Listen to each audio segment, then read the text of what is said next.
first early season cold front has just swept across the Midwest, dropping temperatures 20 degrees and producing impressive mature buck activity. The front's best hunting, however, often falls the day after it passes, when the barometric pressure is on the rise. This is team member Justin Luebrecht's favorite time to hunt his northern Missouri farm. It's October the 4th. Mitch and I are looking to get into a tree tonight as we had a major cold front move through the area yesterday where the temperatures dropped to about 20 degrees. I was hoping to hunt on the east side of the farm in this box stand double set where I've been getting several pictures of that 6.5-year-old buck we call DT. But with this early on in the year with the northeasterly wind, I feel like that's too much of a gamble. So I'm going to go on a hunch and hunt the west side of the farm where we have hopes of seeing that Wishbone buck, where in years past he's showed up on that side of the farm on the cameras, generally the later part of September and the early part of October. And with a northeasterly wind, that's going to make his stand bulletproof as these deer feed out in the sanctuary into these double crop beans and work their way over to us in this big and beastie plot. So with that being said, we're going to gather up our stuff and head to the farm.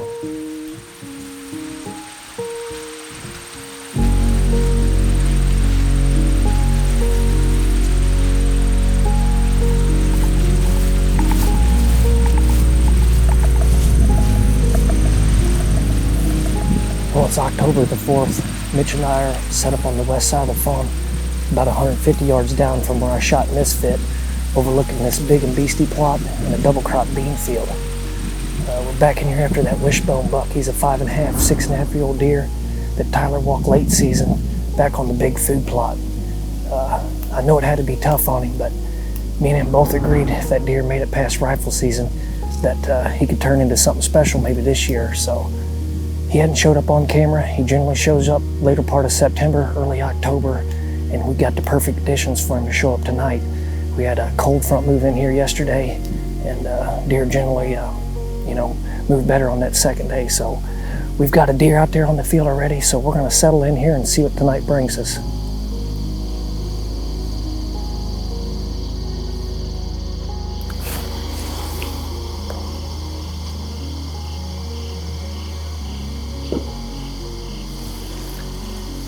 The one buck is in the turnips now. The first eight's in the turnips.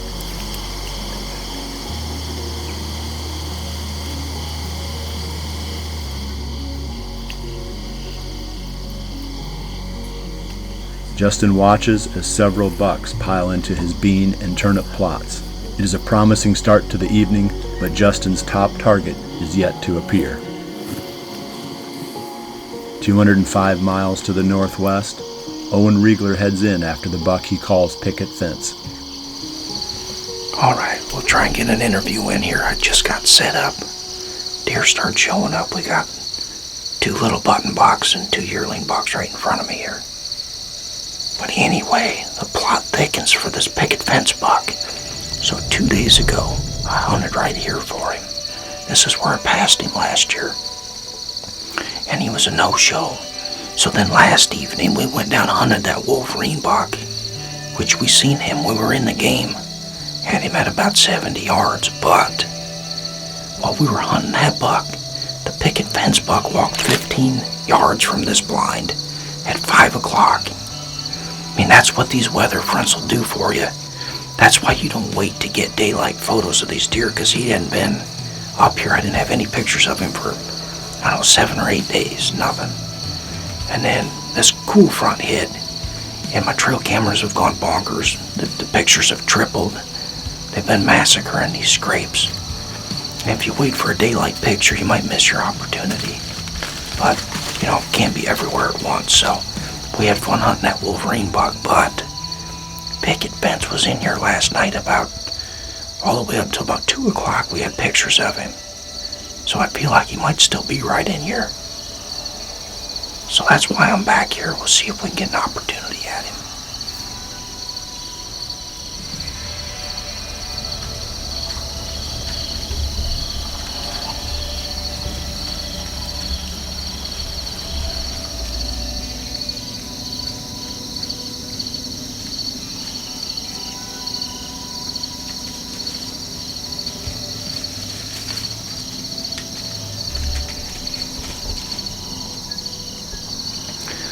got a challenge for you guys, hunters, non-hunters alike. I want to see anybody go to the field with a good attitude and respect for the game. You go out there and watch critters, deer, whatever you enjoy, and try to go back in a worse mood than you left. You can't do it. It's impossible. As the great Fred Bear said, it'll cleanse your soul. I love it more every year. It's awesome.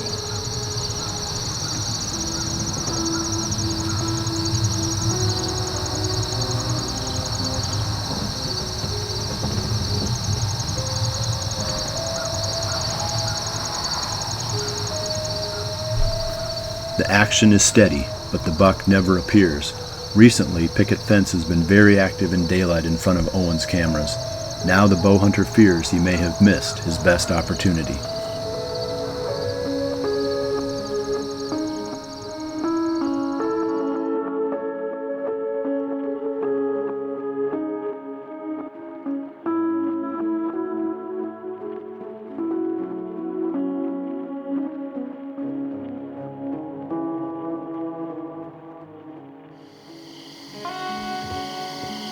Back in northern Missouri, the deer continue to pour into the beans in front of Justin Luebrecht's stand.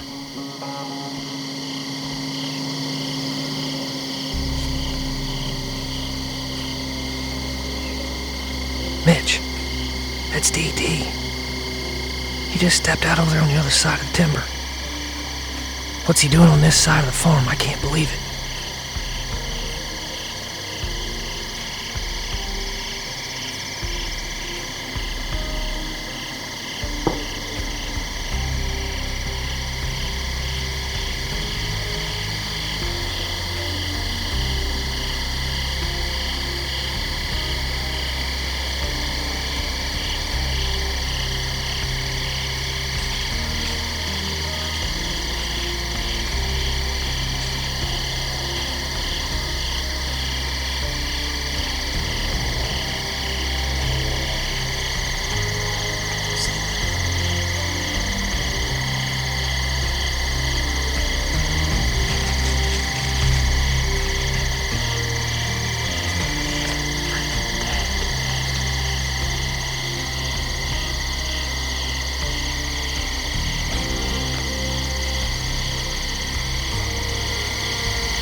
DT. I can't believe it. There was no way in heck I ever thought that deer had showed up on this side of the farm. We'd been picking him up on the east side of the farm all year. And I look up over there, and there, sure enough, I was like, there's no way that's DT. I can't believe it. My first hunt of the year.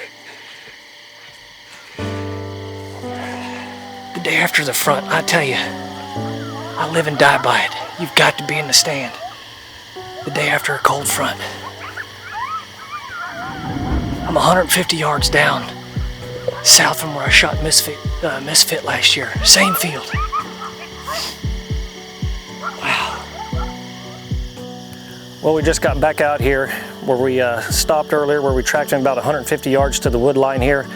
Went back and reviewed the footage. Looks like I've hit the off shoulder.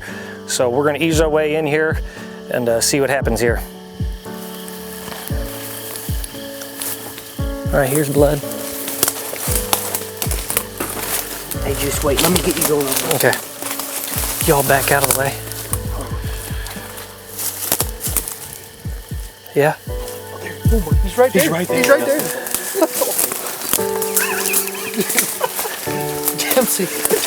Dempsey's talking about it. Oh, he did. There he is.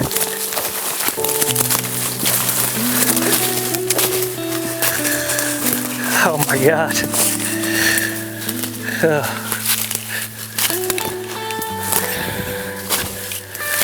Wow. Tell you what, we didn't go, I don't know, 15 yards and here he was. We should have just kept going earlier. Wow. Give me some, brother. Well, as y'all could tell, we had a pretty eventful evening last night. We had a major cold front move through the area here on Thursday, and on Friday they were calling for a northeasterly wind, which was going to put us on the west side of the farm to go after that Wishbone buck that we haven't had any pictures of yet. He generally shows up on the later part of September, early part of October. To say that I was shocked when this guy hit the field is an understatement. When I looked at Mitch and said it was him, he's like, there's no way, because we haven't had any pictures of this guy on this side of the farm yet this year. He read the script as he come across that bean field, and he didn't go 150 yards and piled up in the sanctuary. If you guys can remember, this story all started 2 years ago on the north side of the sanctuary where this guy battled it out with the buck I harvested last year. Fast forwarding to 2018, where Tyler had a couple encounters with him, and then on my first late season hunt of the year, I elected to pass him, being as I was in there after another buck. And thank God I did, because it's allowed me to be sitting behind this 6.5-year-old buck we call DT. And as you all could tell tonight, he was kind of a bully buck as he was pushing them other bucks around in the field. And as Wishbone should be showing up any day now, this is going to allow Tyler to continue his quest for him.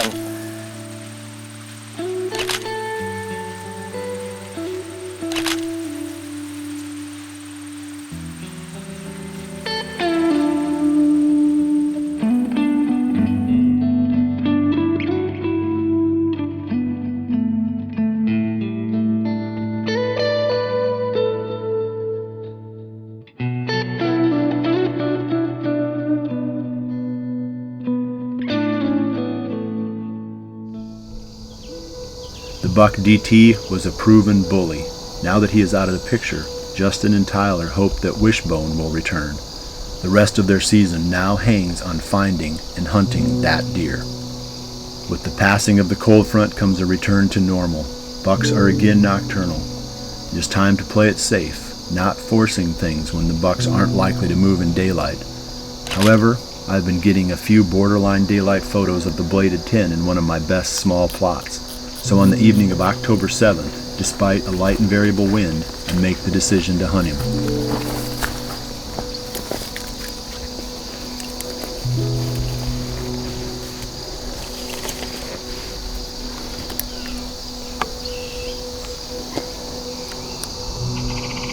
We got settled into the stand. I'm going to tell you a little bit about this spot quick. It's planted to Frigid Forage big and beastie, but it's the type of area being completely secluded back in the timber where the deer come out at all times of the day. So it never lasts very long. The deer don't let it grow very well. In fact, just to prove our point, about 10 minutes after we got up in here, there was 2 does down in there feeding just on the lower end of the plot.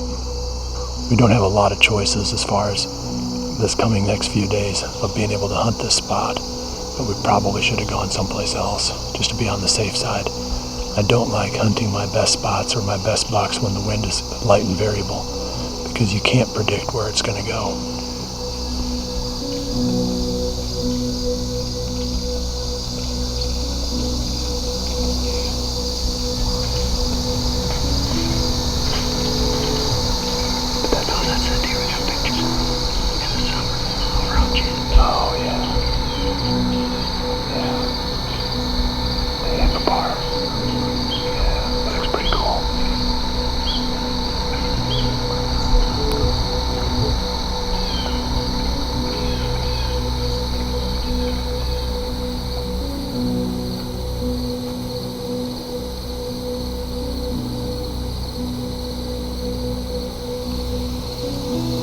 got about 45 minutes left of legal shooting time, and just had a real nice 4-year-old buck come out. He's a deer that we filmed several times during the summer, a buck that I filmed the summer before, the summer of 2018 too. And if he survives, he'll be a good target for us next year. But it was a good sign to see a 4-year-old buck on the hoof with an hour left of daylight. So we're hoping that that bladed 10 does the same thing. He's been showing up, I think, every single evening that I had the camera on this plot. He showed up in daylight. But that's been, like I said, several days ago since I pulled the camera out of here. 45 more minutes. I may pop in for one more interview before we close up this evening, because I've got a good feeling that we're going to see something else here pretty soon. Right now. I'm shooting him right down there. You got that?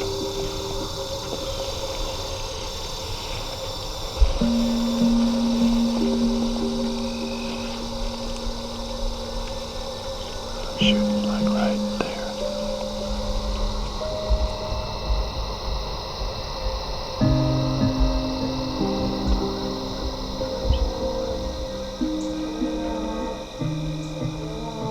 Though it wasn't the bladed 10, seeing this great young buck got my adrenaline flowing.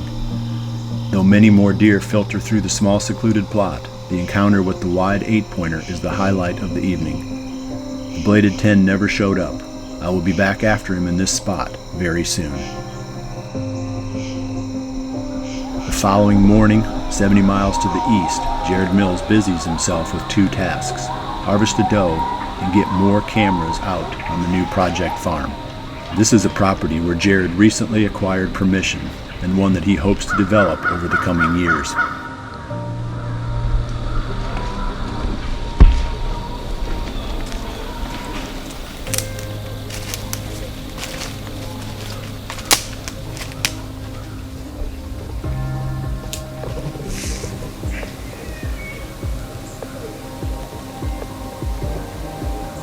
Alright, no does down, but it was a enjoyable morning to be in the stand. Nice and cool, and just a lot of activity with the turkeys, and I think we saw probably 6 or 7 deer, maybe a couple more, I'm not sure. But it's time to get down and get to work on these cameras, get these set up, and also do a card pull. So looking forward to seeing what showed up. Jared puts out his Cuddy Link cameras and then makes his way to the river farm for a highly anticipated card pull.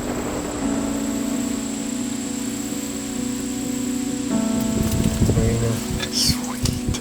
Marino and Todd Gurley have been on it, neither have been daylight. Is that the end of the camera? Solid card pulls today. We had one new buck on the project farm, and I'm excited to get more cameras on that place. We saw some new fresh big rubs in there, so we got a couple cameras set up in that area. I'm looking forward to that next card pull on that piece. Then we came here to Mike and I's farm to check cameras, and one familiar face, he's back, and he's on a couple different cameras this time, and that's the Marino buck, the JJ Marino buck that we were talking about last year, and the buck that we passed on our very first hunt 2 years ago in 2017. He's going to be probably our top target, if not one of the top 2 or 3 on this farm. We have another buck that we're calling Todd Gurley, and he was actually in daylight this morning out in the middle of the farm, but he's showing up on a number of cameras now too. So 2 of our top targets right there, and with this cold front coming this weekend, I think Mike plans on coming to hunt here, so hopefully he'll have an encounter with one of those bucks. Either way, this farm's looking good. No flooding this year. The food looks great, and I think we're gonna have some good hunts out here.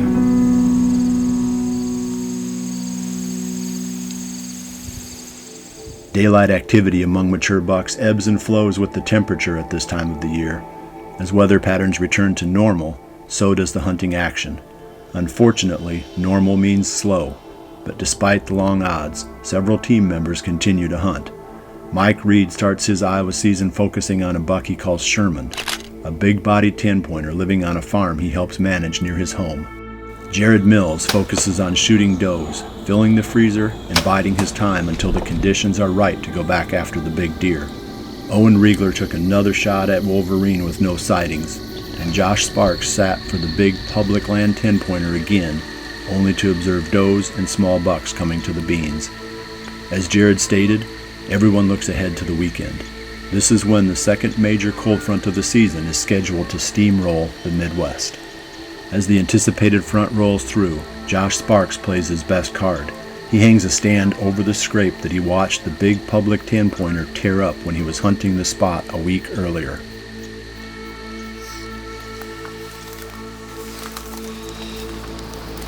Well, hey guys, welcome back to Midwest Whitetail.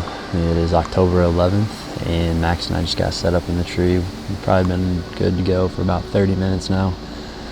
And if you can't tell, we're right back to the same spot we've been the last 2 times. And today is the day that big cold front is rolling through Iowa. We've got temps about 25 to 30 degrees colder from yesterday evening. The whole idea of being here again, even though we don't have a great wind for it, is that this wind sets up perfect for these deer to come out of this bedding to our south, walk right into this field, the west wind in their face. And conditions are very similar to when that buck stepped out last week. And we're hoping kind of for a repeat performance. We're set up right over that scrape. We're about 15-20 yards away. So if that buck does step out here, we're gonna have a shot. So far our wind is staying staying straight, and it's blowing right behind me. And what I'm expecting is for those deer, and hopefully that buck, to come directly from our south. That is where he came from last time. And so I'm just going off of the assumption that's where he's going to come from tonight. Feels really good. It's just a matter of if all the cards fall our way. I mean, this is a marginal win for us, great win for him, and I think that's when we're going to be able to kill him. So hopefully by the end of the night we have a good story to tell and we can lay eyes on that buck one more time.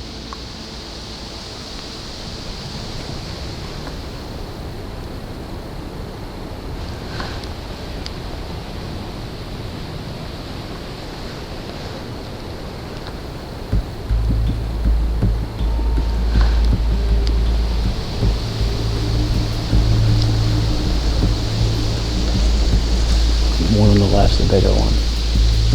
Can you get the one on the left?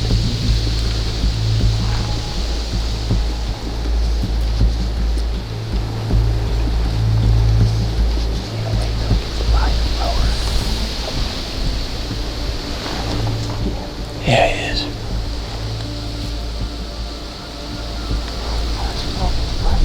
What? I just think it's too windy. It's the same one, you think? I was gonna say he might just do that again. That looks like it, don't it? Dude, the plan worked.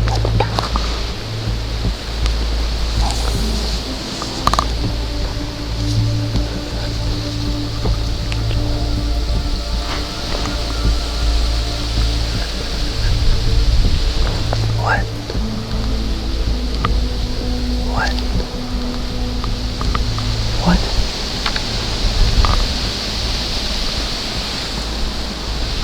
This is the perfect time to call to him too.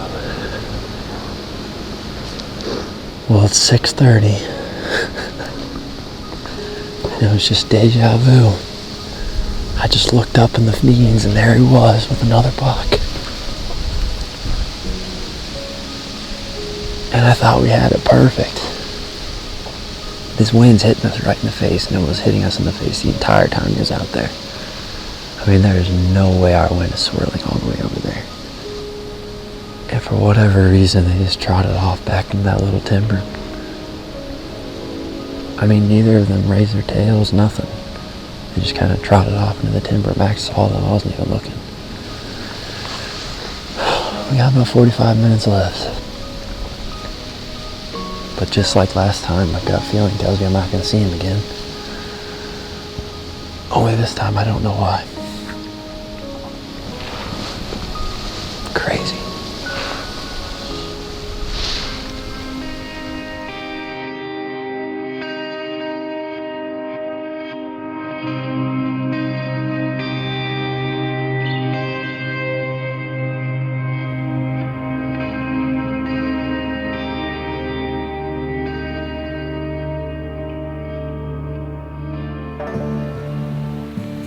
Another cold front and another encounter with the Big Ten leaves Josh wondering about his next move. 150 miles to the northeast, Jared Mills is also out on the evening of October 11th hunting the giant deer. Jared saw a great up-and-comer, but no sign of his target. On October 12th, Jared decided not to hunt, and after checking cameras he realized that he may have missed a perfect opportunity. The buck was on camera in daylight. It was the day after the cold front, and like Justin Luebrecht found in Missouri, it proved to be active on Jared's hunting property too.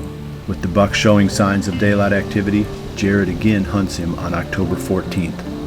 The hunt produces a quick encounter with the only other mature buck Jared has on camera on that property, a big-bodied 8-pointer.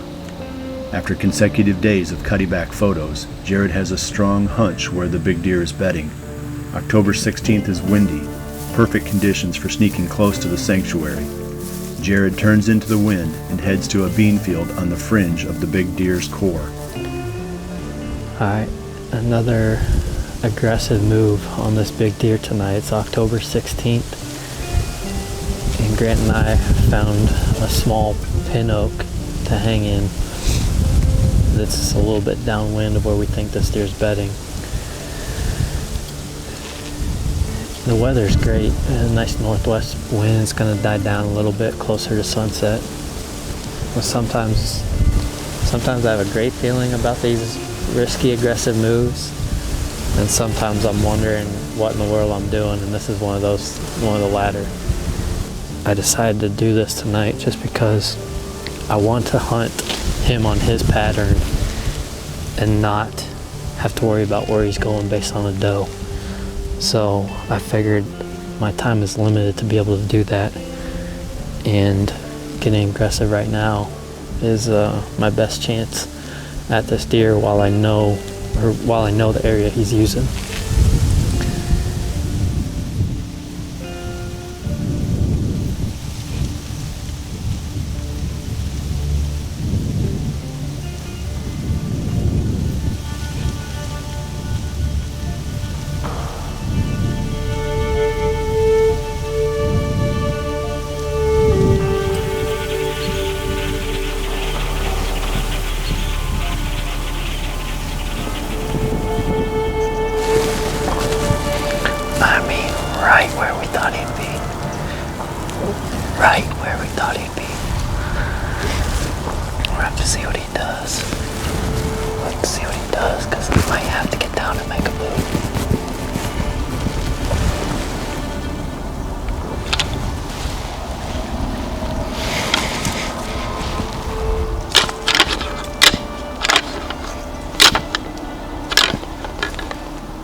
Man, I thought we were in the game right there.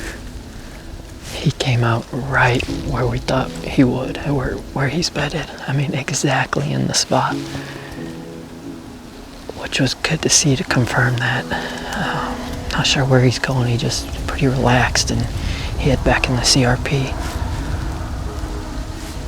I was gonna try just kind of tickle the antlers together. He was directly upwind, and it seemed like he didn't hear. I'll have to go back and look a little closer on the footage, because it's possibly heard. He just didn't care. I ended up hitting him a little bit harder just to reach him, especially with him being directly upwind. But I think he might have looked once, but other than that, he just wasn't concerned about it or didn't hear it, one of the two. I'm not sure, but gonna try to get out of here while we still have a little wind cover to get out, cover our noise, and sneak out and not do any damage. So we're gonna start packing up.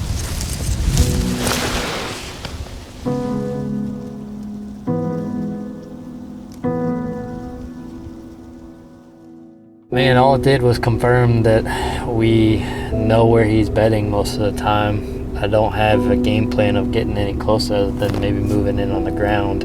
The chase is going to continue. Hopefully we can get closer next time. Rarely have we seen the first half of October produce as much action as we have seen this year. Too often, the first 3 weeks of the month are just a waiting time, a time to fill doe tags and slowly gain a feel for what the big deer will be doing when things finally break loose. But with Justin Luebrecht's great hunt in northern Missouri and Jared's consistent contact with the giant buck he is hunting, October has gotten off to a very fast start. And Josh Sparks will continue to hunt the big public land buck. Only Mike Reed and Owen and myself have been experiencing slower hunts. But some of this is by choice. Carefully hunting fringes and watching trail cam photos for signs of daylight activity, we wait for the green light. With the entire second half of October still ahead of us, it is shaping up to be a blowout month. Soon enough, Mike, Owen, and myself will find a working formula, and then we will become a bigger part of this story. Each day gets better now as more bucks begin to feel the impending rut. Their rising testosterone makes them restless, and soon enough they will be showing on the fringes of daylight, making their rounds and keeping an eye on the progress of the local does. We will begin to see the first stages of this much anticipated behavior during the second half of October, but it won't really hit full stride until the calendar page flips and we are once again chasing November.